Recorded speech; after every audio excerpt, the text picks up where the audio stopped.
هذا الشخص التونسي المتقاعد ما يفعله رائع جدا. ايش قاعد تعمل تو؟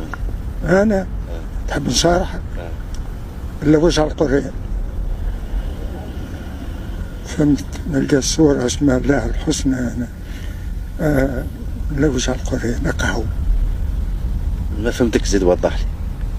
القرآن إلا وجه لي هنا في الزبلة هاي تلقى متعيش مرة، قداش مرة نلقى 60 حزب، قداش من مرة نلقى سورة الرحمن، قداش مرة نلقى سورة ياسين، فهمت؟ أنت هل يعقل يطيش كلام ربي؟ لا ما يطيش كلام ربي، تنجم تطيش 10,000 يستحيل. ونمشي معاك أكثر من هك. عندي بالبونيس ها، عندي 40 سنة نخدم في الخدمة ذي. 40 سنة؟ من عام 87 يزيدون عامين بونيس اللي 40 سنة.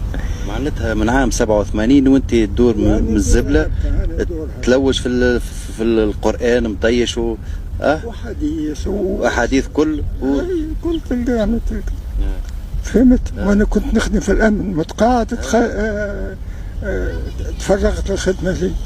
علاش اخترت هالحاجه هذه اول مره نسمعها حاجه كيما هكا. من عند ربي نحس في نفسيتي تعبه، فهمت؟ هكا ومره رقد في المنام نلقى صوره هزيتها، جاني شخص في القران قال لي انت تحب القران؟ كون قلت له وين انا حفظت 60 من نهار هذاك عام 87.